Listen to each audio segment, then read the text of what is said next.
देश को नए सीडीएस मिल गए हैं और ये सीडीएस आपको बता दें जो देश के पहले सीडीएस थे स्वर्गीय विपिन रावत जी, उनकी जगह पदभार संभालेंगे। और ये सीडीएस और कोई नहीं, लेफ्टिनेंट जनरल अनिल चौहान हैं। ये अनिल चौहान जी लेफ्टिनेंट जनरल, ये सेवानिवृत्त हैं और आपको बता दें लेफ्टिनेंट जनरल पोस्ट से ये रिटायर हुए हैं। और ये जो अनिल चौहान हैं, इनकी खासियत यह है कि जिस तरह से जनरल विपिन रावत थे और उनको उनके अनुभव के कारण से, सीनियर मोस्ट होने के बावजूद भी उनको उनके अनुभव जो थे उसके कारण से सीडीएस के रूप में पहली नियुक्ति मिली थी। और अब जो जगह ले रहे हैं अनिल चौहान, ये अनिल चौहान जो सीडीएस विपिन रावत की जगह अब दूसरे सीडीएस बनेंगे देश के, इनके पास भी उसी तरह का अनुभव है जैसा विपिन रावत जी को था। और इनको जो अनुभव है वो पूर्वोत्तर के क्षेत्र में आतंकवाद पर प्रहार करने के लिए, भारत चीन सीमा पर चीन से टक्कर लेने के लिए, और तो और आपको बता दूं कि ये जो है भारत की और म्यांमार की मिलकर के सेना ने आतंकवाद के खिलाफ एक ऑपरेशन किया था और उसकी कमांड जो है वो इन्होंने संभाली थी अनिल चौहान ने।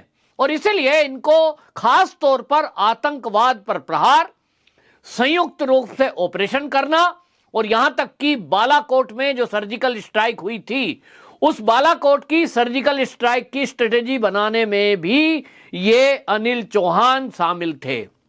और इसीलिए इनका अनुभव देश को अब काम आएगा।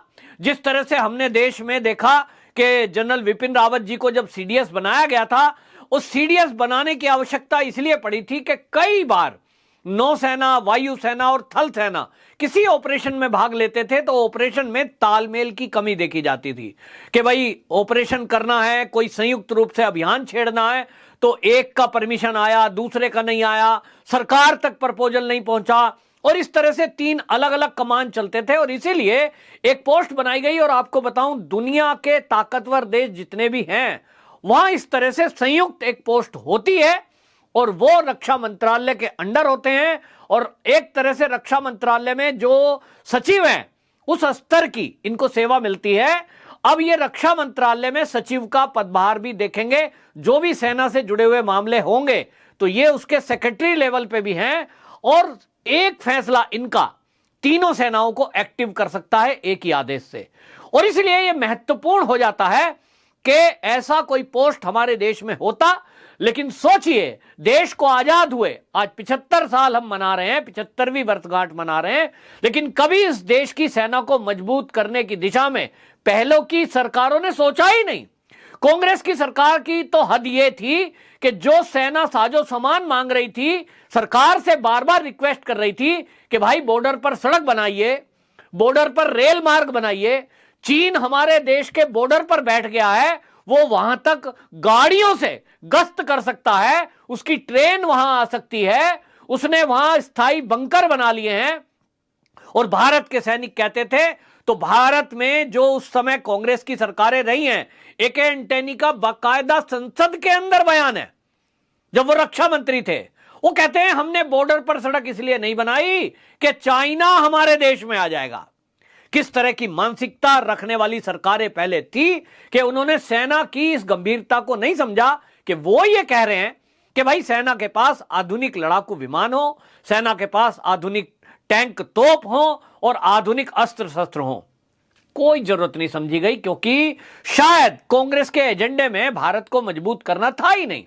शायद कांग्रेस के एजेंडे में यह था कि भारत इसी तरह कमजोर होता जाए और एक दिन चीन इस भारत को अपने देश में मिला ले। कुछ पाकिस्तान में मिल जाए, कुछ चीन में मिल जाए, कुछ हिस्सा बांग्लादेश में मिल जाए, और बचे कुचे जो भारत का भूभाग बचे उस पर इस देश के कट्टरपंथी कब्जा कर लें। और इसी तरह से हम देख रहे हैं कि कांग्रेस की सरकारों में जिस तरह से वक्फ बोर्ड को बढ़ावा दिया गया, जिस तरह से अल्पसंख्यक कल्याण मंत्रालय बनाकर पीएफआई जैसे, सिम्मी जैसे संगठनों को छूट दी गई, ये सब दिख रहा था।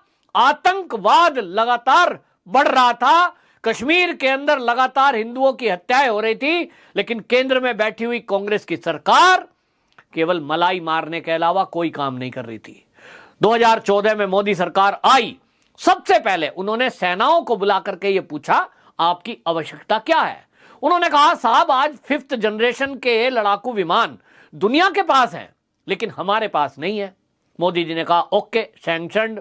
तो राफेल जैसे आधुनिक विमानों को ऑर्डर किया गया और आज उसका एक बेड़ा हमारे पास है। तो यह कब है? जब सरकार राष्ट्रवादी सोच की आती है। इसी तरह सेना को -40 डिग्री टेम्परेचर में लद्दाख में, जहां चीन की सेना लगातार अतिक्रमण करने की विचारधारा से वहां परमानेंट बनकर बनाकर बैठी थी अपने क्षेत्र में, भारत के क्षेत्र में सैनिक जाते थे, गश्त करते थे और पैदल आना जाना पड़ता था क्योंकि वहां रास्ते नहीं थे। -40 डिग्री टेम्परेचर में आप बैठ नहीं सकते क्योंकि वहां तूफान आएंगे बर्फ के, वहां बारिश आएंगी तो क्या होगा।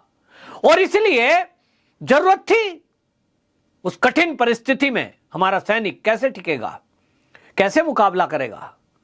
केवल भावनाओं से दुश्मन से मुकाबला नहीं लिया जा सकता।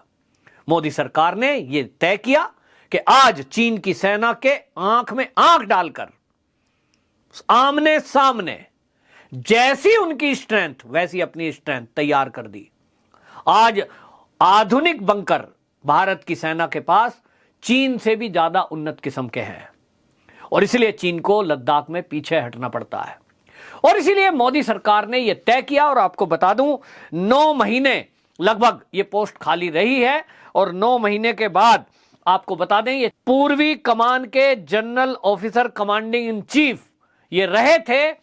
और इन्होंने अनिल चौहान का जो अनुभव, जैसा मैंने बताया था कि पूर्वोत्तर क्षेत्र में उग्रवाद पर कड़ा प्रहार, ये इनके टाइम में हुआ था।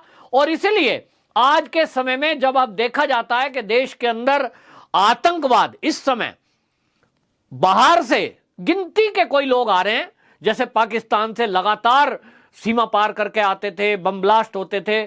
अगर आज इसमें कमी आई है, अब तो कोई घटना आपको सुनने को मिलती नहीं है, इक्का दुक्का घटना कभी कभी महीने में एक आध बार कश्मीर से सुनाई देती है और वो भी खबरें ये आती हैं कि आतंकवादी घुसे, इक्का दुक्का कोई गोलीकांड किया, कहीं बम ब्लास्ट हुआ, वो भी छोटा मोटा, और सेना ने कुछ घंटों में मार गिराया। यह है सेना को फ्री हैंड देने का नतीजा। मोदी सरकार ने सेना को खुली छुट्टी दी है, आपको जो चाहिए आप हमें बताइए और हमें क्या चाहिए वो हम आपको बता रहे हैं। तो मोदी जी ने बता दिया, हम चाहते हैं सीमा पार से एक भी आतंकवादी घुसने ना पाए और घुसे तो बचने ना पाए। 24 घंटे के अंदर अंदर खोज के मार दीजिए, जो चाहिए जितना पैसा चाहिए लीजिए। नतीजा सामने है, कश्मीर से पार नहीं हो पाता है आतंकवाद। और इसलिए आज की डेट में देश के सीमाओं के साथ साथ देश के अंदर भी जब कभी जरूरत पड़ती है तो आज हमारे केंद्रीय सुरक्षा बल जिस तरह से प्रहार करते हैं आतंकवाद और इस सोच को रखने वालों के खिलाफ, वो बहुत जरूरी है।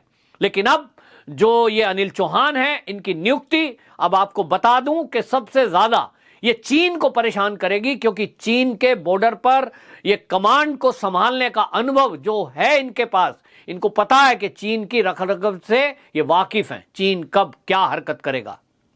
और आतंकवादी तो इनके नाम से कांपते हैं और इसलिए इनका जो अनुभव है वो देश के लिए काम आएगा। और तीनों सेनाओं को संयुक्त रूप से देश के दुश्मनों के खिलाफ कार्रवाई करने के लिए, और विदेशों में भी जब कभी कोई ऑपरेशन विदेश की धरती पर करना पड़ेगा, जैसे कि मैंने कहा बालाकोट में सर्जिकल स्ट्राइक करने में जो स्ट्रेटेजी बनाई गई थी, उसमें उस टाइम अजीत डोवाल जी की टीम में ये भी साथ में काम कर रहे थे और इन्हीं के देखरेख में वो सारा ऑपरेशन हुआ था। अनुभव है उस चीज का कि किस तरह से देश के दुश्मनों को उनके घर में मारने में क्या क्या जरूरत पड़ती है, और उसमें जो अनुभव है उसमें ये महारत हासिल है।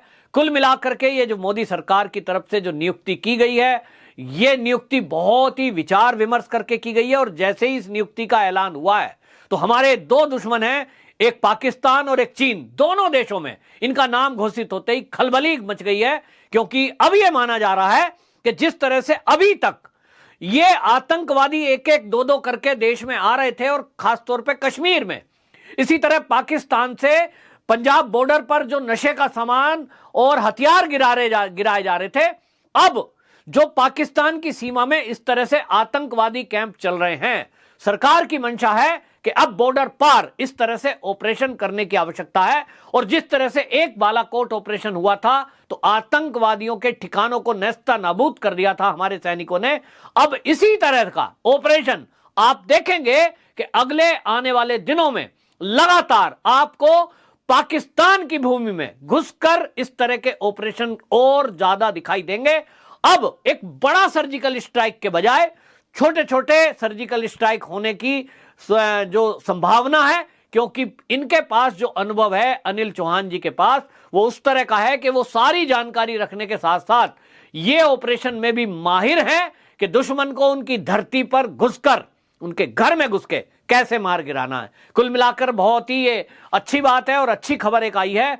अब देश में एक बार फिर से सेना को ताकत मिल गई है और आतंकवाद के खिलाफ एक मजबूत लड़ाई अब देश की सेना आगे आने वाले दिनों में लड़ेगी। वंदे मातरम।